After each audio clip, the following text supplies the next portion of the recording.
បាទជួបគ្នាសាជាថ្មីទៀតហើយជាមួយនឹងខ្ញុំបាទគឹមសាននៅក្នុងកម្មវិធីតាអ្នកឆ្លាតឬទេបាទយ៉ាងម៉េចដែរទស្សនិកជនទាំងអស់សុខសប្បាយទេបាទសូមសម្លេងស្វាគមន៍មួយមកបាទអរគុណច្រើនបាទដូចអ្វីដែលទស្សនិកជនបានជ្រាបស្រាប់មកហើយថាកម្មវិធីតាអ្នកឆ្លាតឬទេគឺតែងប្រពៃលេងជារៀងរាល់ថ្ងៃសៅរ៍ចុងសប្តាហ៍ដើម្បីបង្កបរិយាកាសសប្បាយរីករាយជូនដល់ទស្សនិកជនអញ្ចឹងក្រៅពីបង្កភាពសប្បាយរីករាយដល់ទស្សនិកជនហើយនោះគឺកម្មវិធីរបស់យើងតែងផ្ដល់ឱកាសទៅដល់ទស្សនិកជនបានបញ្ចេញនូវសមត្ថភាពនិងចំណេះដឹងបទពិសោធន៍ល្អៗឆ្លើយនៅសំណួរជាមួយនឹងកម្មវិធីបាទក្រៅពីនេះគឺយើងមានរង្វាន់នៅក្នុងសំណួរនីមួយៗទៀតបាទអរគុណច្រើនថ្ងៃនេះយើងគេថាទស្សនិកជនបាទចូលរួមទស្សនាគឺបាទយើងឃើញច្រើនកមែនទេបាទអរគុណសម្រាប់កម្មវិធីនៅក្នុងឱកាសនេះគឺទី1គឺយើងជ្រើសរើសទស្សនិកជនលេងនៅក្នុងកម្មវិធីបាទទី2គឺជ្រើសរើសទស្សនិកជន2នាក់ដែលជាអ្នកស្ម័គ្រចិត្តដើម្បីបង្ហាញអំពីសកម្មភាពពិសេសរបស់គាត់ដូចជាការសម្ដែងរឿងឬក៏ច្រៀងបាទទី3នោះគឺការបកស្រាយបទចម្រៀងរបស់អូនរ៉ាន់ម៉ាយបាទចំណងជើងសំលាក់សិនបាទអរគុណចំណុចមួយទី3នោះគឺការសម្ដែងក្បាច់រាំអន្តរជាតិដោយក្រុមជាក្រុមបាទគឺក្រុម Rock GB បាទមួយទៀតនោះគឺជ្រើសរើសទស្សនិកជនចំនួន5នាក់ដើម្បីបង្ហាញក្បាច់រាំអន្តរជាតិរបស់ពួកគាត់និងចុងក្រោយគឺជាវគ្គកំ pl ែងបាទអរគុណច្រើនទស្សនិកជនទាំងអស់ជាទីមេត្រីយើងឃើញថាកម្មវិធីរបស់យើងបានចាប់ដើមលេងតាំងពីខែមីនាមកម្លេះបាទអញ្ចឹងចាប់ដើមលេងនឹងគឺមិនតមានទស្សនិកជនរូបណាមួយដែលអាចមានសមត្ថភាពឆ្លើយនៅសំណួរនៅក្នុងកម្មវិធីរបស់យើងដែលទទួលរង្វាន់ធំពីកម្មវិធីចំនួន80ម៉ឺនរៀលនៅឡើយទេបាទសង្ឃឹមថាថ្ងៃនេះទស្សនិកជននឹងមានសមត្ថភាពហើយនឹងមានចំណេះដឹងពូកែដែលអាចឆ្លើយនៅសំណួរពីកម្មវិធីរបស់យើងបានបាទដូច្នេះកុំឲ្យខាតពេលវេលាយូរនោះគឺយើងជួបជាមួយនឹងការរវៃធំឆ្នោតដើម្បីជ្រើសរើសបេក្ខជនលេងនៅក្នុងកម្មវិធីបាទសូមអញ្ជើញបាទយើងតាមដានការរវៃធំឆ្នោតទាំងអស់គ្នាបាទតើប៉ះទៅលើចំបេក្ខជនរូបណាមួយបាទលេខ94បាទទស្សនិកជនដែលចូលរួមទស្សនានៅក្នុងឱកាសនេះបាទមានបានឆ្នោតលេខ94ទេបាទលេខ94បាទលើកទី1បាទ94លើកទី2បាទមានទេបាទ94លើកទី3បាទមានទេបាទប្រហែលជាមិនមានទេបាទអញ្ចឹងគឺជួបការរំលឹកទុកច្រើនបន្តទៅទៀតបាទឥឡូវនេះគឺធំឆ្នោតបានអ្វីទៅហើយគឺប៉ះចំទៅលេខ233បាទលេខច្រើនមែនតើបាទទស្សនិកជនបាទមានទេបាទគឺឆ្នោតនៅក្នុងដៃរបស់ទស្សនិកជនគឺលេខ233បាទមានទេបាទ233លើកទី1 233លើកទី2បាទប្រហែលជាគ្មានទេមែនតើណាអរគុណច្រើនអញ្ចឹងគឺបន្តទៅទៀត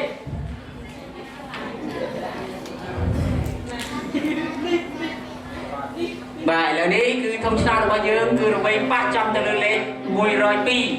បាទ102បាទទស្សនិកជនបាទមានសន្លឹកឆ្នោត102ទេនៅក្នុងដៃបាទ102លើកទី1 102លើកទី2 102លើកទី3បាទប្រហែលជាអត់ទៀតហើយឥឡូវនេះយើងបន្តទៅការរវៃទុកឆ្នោតដើម្បីជ្រើសរើសបេក្ខជនលេងនៅក្នុងកម្មវិធីបាទលេខ21ប្រហែលជាមានដែរបាទ21បាទទស្សនិកជនបាទលេខ21មានទេបាទ21លើកទី1បាទ21លើកទី2បាទមានទេ21លើកទី3បាទអត់ទៀតហើយគួរឲ្យសោកស្ដាយមែនតើបាទណាបាទឥឡូវនេះគឺបន្តនឹងការរវៃទុកឆ្នោតដើម្បីជ្រើសរើសបេក្ខជនបន្តទៅទៀត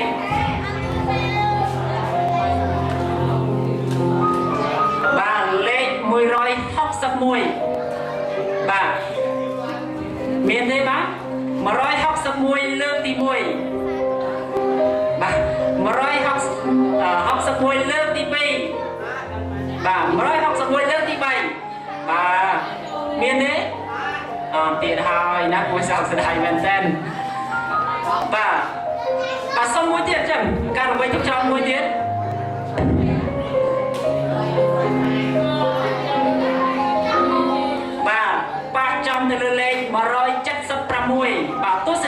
ទាំងអស់ជាទីមេត្រីដែលបានចូលរួមទស្សនានៅក្នុងឱកាសនេះដែលមានសម្រាប់ឆ្នាំ176បាទមានទេបាទបាទប្រហែលជាមានណាយ៉ាងបាទអត់មានបាទ176លើកទី1 176លើកទី2 176លើកទី3អត់ទៀតណាឥឡូវខ្ញុំចង់សុំអ្នកសមាជិកវិញបាទព្រោះដោយសារការប្រជុំឆ្នោតរបស់យើងគឺអត់ប៉ះចំលេខដែលមានទស្សនិកជននៅក្នុងឡានអញ្ចឹងគឺសុំអ្នកសមាជិកបាទបរិបទក៏បាននារីក៏បានដែលសមាជិកលេខនៅក្នុងកម្មវិធីបាទសូមរំជើញបាទលើកដៃបើសិនជាសមាជិកសូមមេត្តាលើកដៃបាទបាទតោះឡើងមកមុនគេបានមុនគេបាទមានទេបានមកបាទបាទមានបាទតោះបាទបាទឥឡូវនេះយើងរើសបានហើយអ្នកសមាជិកដំបូងគេគឺជាបែកខនារីបាទរូបដ៏ស្រស់ស្អាតបាទបាទតោះប្រញាប់តិចមកបាទមានទេបាទអូគាត់ដោះអាវទុកសិនបាទណាបាទតោះអញ្ចឹងគឺបែកខនារីដែលគាត់ស្ម័គ្រចិត្តលេងនៅក្នុងកម្មវិធីជាបេក្ខជនទី1បាទឥឡូវយើងជ្រើសរើសបានហើយណាកញ្ញាដ៏ស្រស់ស្អាតបាទសូមជម្រាបសួរកញ្ញាបាទអរគុណច្រើនបាទស្ម័គ្រចិត្តក្លាហានណាអរគុណច្រើនកញ្ញាសូមមេត្តាបង្ហាញឈ្មោះនិងទីកន្លែងដែលយើងសិក្សាឬក៏ធ្វើការដល់ទស្សនិកជនទាំងអស់បាទបងខ្ញុំឈ្មោះអស័យបាទបាទឈ្មោះរាំងសីបាទបច្ចុប្បន្ននៅរៀនឬក៏នៅរៀនទី12បាទនៅរៀនថ្នាក់ទី12ឆ្នាំនេះណាបាទអញ្ចឹងមានតែប្រឡងថ្ងៃខាងស្អែកអូអស្ចារ្យមែនទែនបាទអរគុណសង្ឃឹមថាជាប់ទេម្ដងនេះបាទប្រហែល%ដែរ65%មែនទេអរគុណច្រើនបាទជូនពរណាឲ្យជាប់ម្ដងនេះណាអរគុណច្រើនឥឡូវនេះពីកម្មវិធីរបស់យើងគឺតម្រូវឲ្យបងស្រីធ្វើការជ្រើសរើសដៃគូឬក៏ជំនួយ2នាក់ណាដែលជួយបងនៅក្នុងការឆ្លើយនៅក្នុងកម្មវិធីរបស់យើងបាទបងជ្រើសរើសមកចាខ្ញុំរើសយកផានិតនិងណារ៉ាបាទផានិតនិងណារ៉ាណាអរគុណច្រើនយ៉ាងម៉េចដែរបងថ្ងៃចាំយើងប្រឡងហើយមិនចឹងណាបាទមានអារម្មណ៍មួយយ៉ាងម៉េចដែរមានអារម្មណ៍ថាភ័យហើយភ័យភ័យអីយើងឆ្លងកាត់ទឹកទី1ម្ដងហើយនឹងកម្មវិធីទី4នោះអរគុណច្រើនឥឡូវនេះគឺជំនួយរបស់អូនគឺបានមកហើយណាបាទអញ្ចឹងសង្ឃឹមថាយើងសង្ឃឹមថាកន្លងថ្ងៃទី13នេះគឺនឹងឡងជាប់ហើយឆ្លើយទៅកម្មវិធីរបស់យើងនៅថ្ងៃនេះពិតជាបានជោគជ័យដែរអរគុណច្រើនជំរាបសួរណាបាទសូមជំរាបសួរបាទបងអាចបង្ហាញឈ្មោះទៅដល់ទស្សនិកជនបន្តិចបាទបាទខ្ញុំអារ៉ាមកពីវិទ្យាល័យជប៉ុនបាទវិទ្យាល័យជប៉ុនណាអរគុណច្រើនអញ្ចឹងនៅរៀនទីប៉ុន្មានដែរទី12ដែរប្រឡងជាមួយគ្នាអរគុណច្រើនមួយទៀតបាទផានិតបាទផានិតអញ្ចឹងនៅរៀនទី12ដែរអរគុណច្រើនអញ្ចឹងជូនពរឲ្យប្រឡងមកជាប់ណាអរគុណច្រើនអញ្ចឹងគឺសូមអញ្ជើញទៅកម្មវិធីកន្លែងបាទជំនួយមកខាងនេះអរគុណច្រើនបាទទស្សនិកជនជាទីមេត្រីឥឡូវនេះគឺយើងជ្រើសរើសបានបេក្ខនារីជាបេក្ខជនទី1លេងនៅក្នុងកម្មវិធីរបស់យើងហើយអញ្ចឹងចាំតាមថាតើបេក្ខនារីទី1នេះគាត់មានសមត្ថភាពអាចឆ្លើយនៅសំណួររបស់យើងបានដល់កម្រិតណានោះយើងជួបជាមួយនឹងបងស្រីនោះតទៅបាទបានអរគុណច្រើនឥឡូវនេះតើលើកទីប្រមាណដែរអូនដែលបានជួយមកនៅក្នុងកម្មវិធីរបស់យើងនៅក្នុងថ្ងៃនេះលើកទី2ហើយអញ្ចឹងបានលើកទី1គ្រាន់តែជាមកការចូលរួមឬក៏អីមកចូលរួមបាទចូលរួមណាអរគុណច្រើនអញ្ចឹងតាក់ទងទៅនឹងកម្មវិធីល្បែងកំសាន្តតែអ្នកឆ្លាតឬទេបងសូមជម្រាបជូនបងតាក់ទងទៅនឹងលក្ខខណ្ឌមួយចំនួនណាអញ្ចឹងនៅក្នុងសំណួរនៅក្នុងកម្មវិធីរបស់យើងគឺមាន15សំណួរសំណួរទី1គឺមាន5សំណួរវគ្គទី1គឺមាន5សំណួរវគ្គទី2មាន5សំណួរវគ្គទី3មាន4សំណួរនិងសំណួរចុងក្រោយមួយទៀតជាសំណួររង្វាន់ធំនៅឆ្លងវគ្គ1ទៅវគ្គ1គឺមានសំណួរគេហៅថាសំណួរឆ្លងវគ្គដើម្បីទទួលបាននៅរង្វាន់អនុស្សាវរីយ៍តោះណាបាទក្រៅពីនោះគឺយើងមានជំនួយ3បាទសម្រាប់ជួយបងគឺជំនួយ50ទី2គឺជំនួយសង្គ្រោះទី3គឺជំនួយស្វ័យប្រវត្តិជំនួយសង្គ្រោះគឺមានបងអូន2នាក់នៅខាងនោះជាជំនួយសម្រាប់សង្គ្រោះបងយល់ទេអូនណាបាទអរគុណច្រើនទស្សនិកជនជាទីមេត្រីឥឡូវនេះបងស្រី สิรังไซมานะจะบ้านมาตอนที่ต้องวิธีการของยังไงจะคือจับตังทาตาออนไซเงินรัฐเก็บช่วยในสมบัติอย่างนั้นลูกส่งชุบจมูกหนึ่งสำนูโดยต่อตึง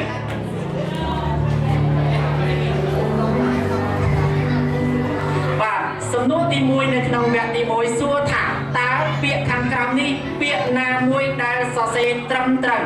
ก็กายตาสมตงรักเปียป่าสมตงรักเปียคอรักเปียก็รักเปียเขารักเปียป่ารักเปียโดยขี้เนียนะก็รำได้สอเซเขาขี้เนียป่านจังองตัวการเจริญtớiตามมวยนาชีจำลองตรำตรังป่ารักเปียนะก็คอก็เขาชื่อทาอ้นเรียนเราทางที่ดับปีให้มันธรรมดาดิการสอเซปันนี้มันปัญหาในบ่อนะvà phương cách chơi rớt chùm lọ để trầm rớt mà co kho co rư co chùm lại khờ bán cha con nhung xong vô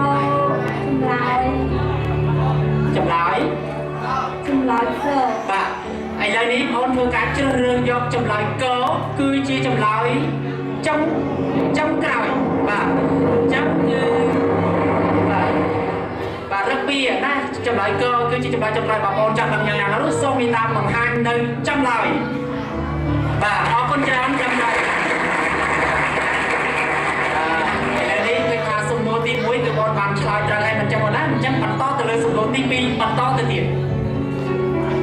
và sum nô ti pi xưa thả bầm rai bầm ruột tất nên lừa phạt đấy rồi hốt khai chụp liền lẹ bầm lừa phạt đấy mình hai thả vậy chấm lại có cứ rồng hốt chấm lại khó cứ cầm nòi nhớ chấm lại cơ quạt tất nâng chấm lại khơi trong hai tật và tai chấm lại mùi na chỉ chấm lại trầm trần và những cái mớ bầm rai bầm ruột tất bị phạt đấy rồi hốt khai từ chụp liền lẹ mà lừa phạt đấy mình đó hai thả vậy cho nên cho chấm lại sáng xong vô chùm lại co rung hồn bài ôm cho nên do chấm lại có tha rung hốt cứ chi chấm lại trong cày và chân trong đăng tha chấm lại mà ôn trời còn còn dạng là nốt sông bằng hai nơi trong lại và ông ơi đấy và tôi sao sải mà đấy rung hốt bắn tay mình quay đây bị cam thì vào những nơi miền sùng chùm nuôi mũi tiên cứ chùm nuôi xoay của con là ôn đầm nòng đấy con trai này lấy sông người ta bằng hai người chụp lại mà đóng thì và lời đi sông đô tại đại liền á chân bằng ra bằng luôn ta bị than đây phái tới chụp tiền sẽ bằng lên than đây với những hai tháng do mùi nào đấy chỉ chụp lại trong trời vô chùm lại cơ quạt tập do chụp lại có quạt tập mình do chụp lại co tại đại liền á con trai chân chụp lại có quạt tập cứ chỉ chụp lại trong cày và chắc cứ mà nói đấy trong năm hạt trơn và không dạng nào nữa và anh lấy xong thơ ca su chùm đuôi mỏng lên và sân chìm ôn mình tại trường rừng do chậm nói co rừng cực khờ co đài trong cao mình đọt slide và sân bạch trên tim giờ nằm đọt slide nhiều con giờ mùi nào co con chân đấy chân trong năm hạt chậm nói trơn rồi còn không dạng nào nó xong mình ta bằng hai nơi trong lại và con chân rầm trời thế và lời đi như cười tha chụp lại bằng ổnคือbằng trăm trăm pi hai rồi đó chânคือbằng to từ lưỡi sông núi tí bảy và sông núi tí bảy xua tha tao đầm lòng chư bằng to bôi tam vị thi bằng to bôi mùi nà chụp lại cóคือbằng to bôi tai mớm chụp lại khó bằng to bôi tai bầm báu chụp lại có bằng to bôi tai crop nâng chụp lại khó bằng to bôi tai cá cắt bằng đồng qua đầm lòng chư đấy ba score hai chân chưa rơi vô chậm lại dớp chậm lại khó chậm lại hai rồi đấy và chân chậm lại khó cứ chỉ chậm lại trong cày và tôi sẽ đi cái chuyện chỉ bên đây lấy đi on say chứ rơi vô chậm lại khó mình tham bằng lâu chớ bằng to cút đôi ca cắt bằng đồng và chân chậm lại rồi bằng on trời rồi cả nhà nó xôm mình ta bằng hai nơi